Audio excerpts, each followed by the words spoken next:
예, 마켓 주민 시간입니다. 오늘은 통신업종 좀 분석하고요. 그 가운데 또 주목받고 있는 KT를 집중 분석해 보려고 해요. 가치보험 리서치 김민우 대표님 오셨습니다. 어서 오십시오. 네, 안녕하십니까. 원래 이제 통신주가 약간 경기 방어지 성격이 있으니까 최근에 이럴 때 주가가 좀 올라야 되는 거잖아요. 네, 대체적으로 그렇죠. 뭐 잘 오르다가 SK텔레콤 같은 경우 MSCI 편출 이슈로 급락하면서 통신주의 좀 분위기가 좀 안 좋아졌어요. 통신주 전체적인 최근 흐름 어떤지부터 좀 체크해 주십시오. 네, 일단 최근에 이제 방금 말씀하신 대로 네. 금리 인상 우려가 있고 또 아무래도 이제 인플레이션 우려가 있다 보니까 이런 것 때문에 시장이 흔들리게 됐고 그러다 보니까 이제 시장 방어주 쪽 성격을 갖고 있는 통신주에 좀 기대감이 좀 모아지고 있는 상황이다라고 좀 볼 수 있을 것 같습니다. 네.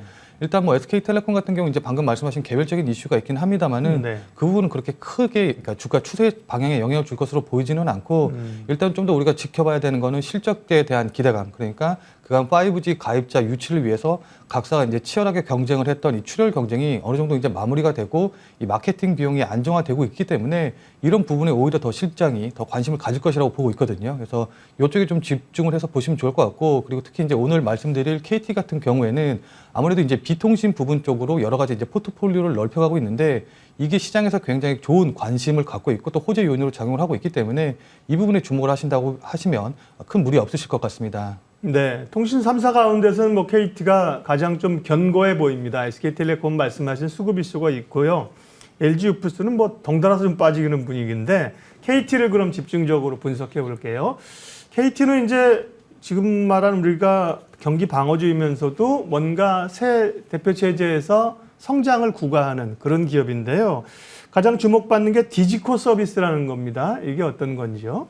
네, 일단 디지코 서비스라고 한다고 하면은 뭐 AI라든가 그다음에 빅데이터, 클라우드 등을 기반으로 해서 디지털 플랫폼화 한다. 뭐 이제 이런 식의 의미를 좀 담고 있는 것으로 보이는데 네. 어쨌든 그동안 KT가 갖고 있었던 여러 가지 뭐 밸류 체인이라든가 그다음에 콘텐츠 같은 것들을 하나의 플랫폼으로 엮어가지고 신사업에 진출하면서 이게 하나의 그 밸류 체인으로서 하나 시너지 향출이라는 이런 효과를 낼 수 있기 때문에 저는 그런 부분에서 조금 더 의미가 있다라고 좀 보고 있고 디지코 서비스를 통해서 뭐 AI 솔루션이라든가 AI 로봇, 그다음에 소상공인 정보 분석, 그다음에 생활 인구 솔루션 같은 데이터 제공 사업도 하고 있고 그리고 이제 기업과 공동의 이 클라우드 서비스도 제공을 하고 있어서 이런 부분으로 좀 보시고 이해하시면 좋을 것 같습니다. 예, 구현모 대표 취임 이후에 이제 탈통신화를 선언했고요. 여러 가지를 하고 있고 사실 뭐 중간에 좀 뭐 노이즈도 있었고 그랬는데요. 지금 말씀하신 디지코 서비스, 그다음에 식당에서 뭐 서빙 로봇 보면서 KT 거네 이렇게 최근에 말씀하신 분도 많은데요. 로봇 사업 쪽도 조금 더 얘기해 주세요. 네, 일단은 로봇 관련해서는 이제 아무래도 시장에서 로봇에 관심이 많다 보니까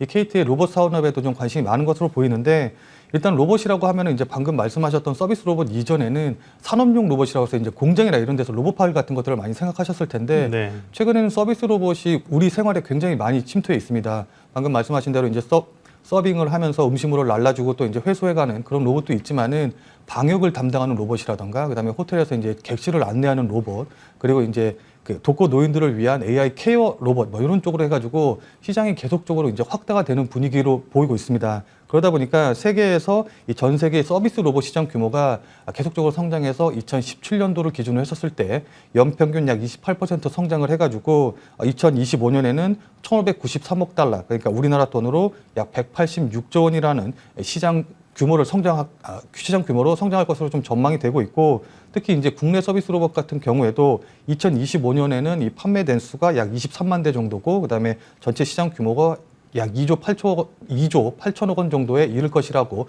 예상이 나오고 있는 상황입니다. 네. 앞서 SK텔레콤은 MSCI 지수에서 이제 편출 가능성이 제기되면서 주가가 비교적 좀 급락을 했다고 말씀드렸는데 KT는 오히려 편입 기대감이 있습니까?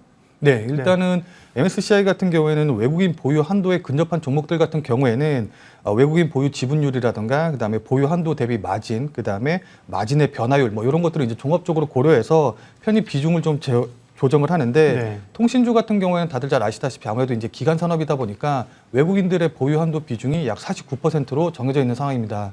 근데 그 중에서도 이제 KT 같은 경우에는 외국인 한도율이 한 86% 정도까지 올라왔기 때문에 이번에 이제 개인적으로 말씀을 드린다고 하면은 MSCI 신규 지수 편입에는 약간 좀 가능성이 좀 희박하지 않을까라고 좀 생각을 하고 있거든요.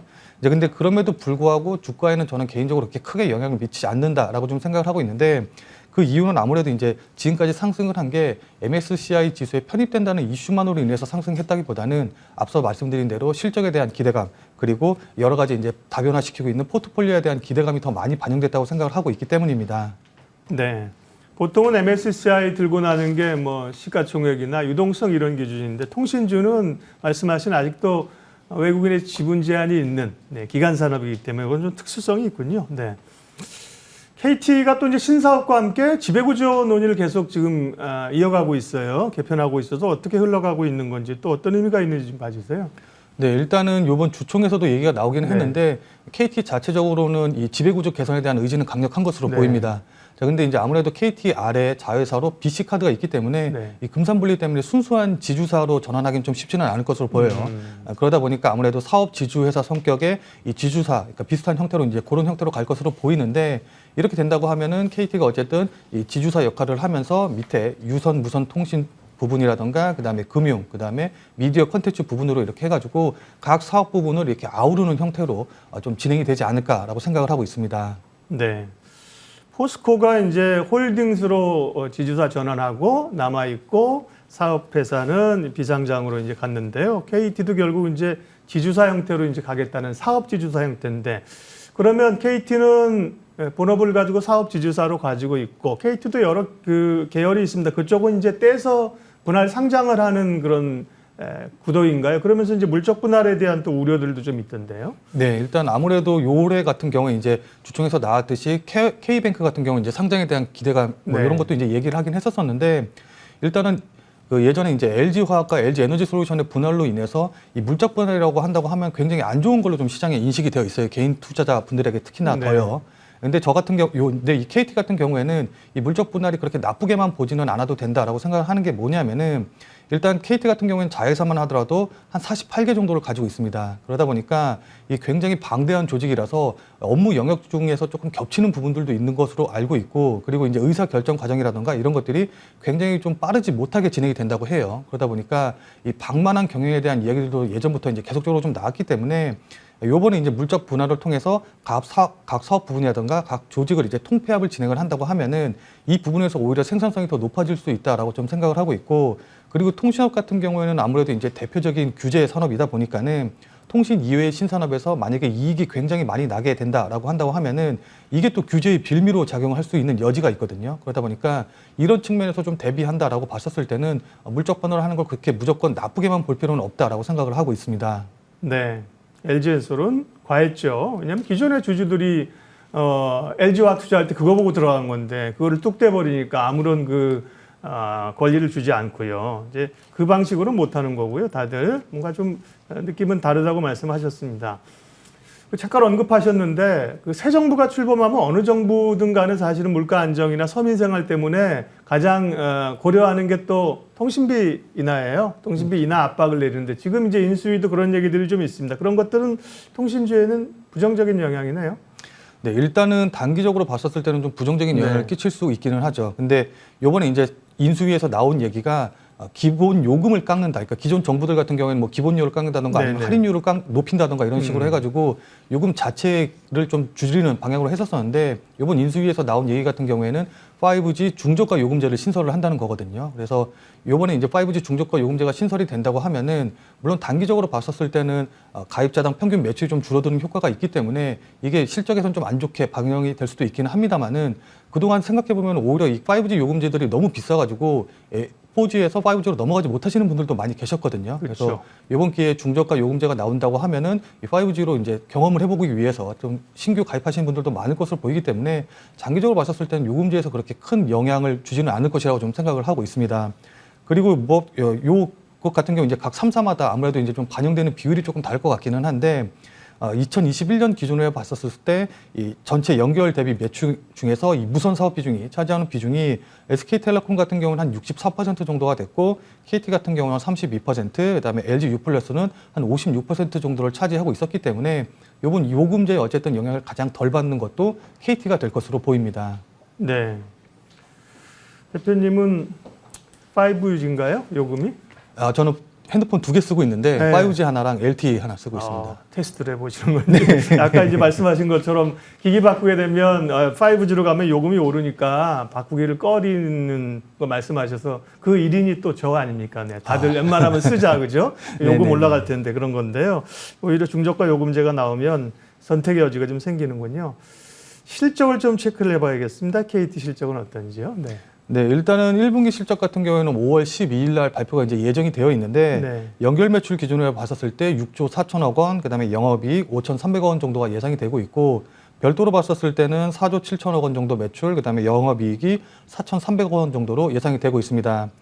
이렇게 본다고 하면은 분기별로 봤었을 때는 역대 이제 최고 실적을 기록을 할 것으로 보이는데 이와 같은 경우 이제 앞서서 말씀드린 대로 가입자당 평균 매출이 이제 5G가 가입자들이 늘어나면서 좀 늘어났고 그리고 마케팅 비용이 감소하고 또 주파수 삼각 비용이 감소한 것에 영향으로 보입니다. 네. 자, 마지막으로 이제 수급이나 주가 전망들을 좀 해주세요. 지금 KT는 좀 말씀하신 재료들을 가지고 접근해도 될 시점인지. 네. 일단은 그 수급부터 좀 말씀을 좀 드린다고 네. 하면은 KT 주가 같은 경우 이제 3월 달부터 기점으로 해서 이제 꾸준히 상승하는 모습을 좀 보였는데 이 상승세를 이끈 것 자체가 외국인이었습니다.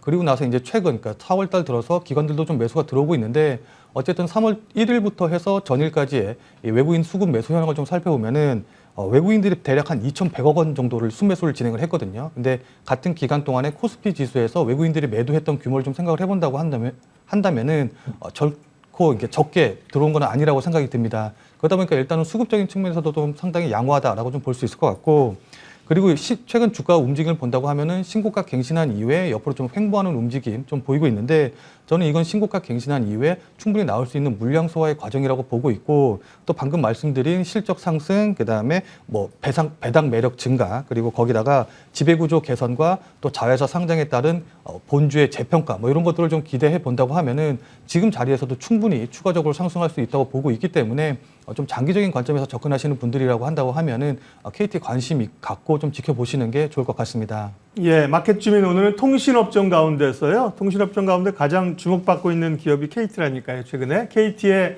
여러 지배구조라든지 실적까지 체크를 해봤습니다. 가치법 리서치 김민우 대표님 함께했습니다.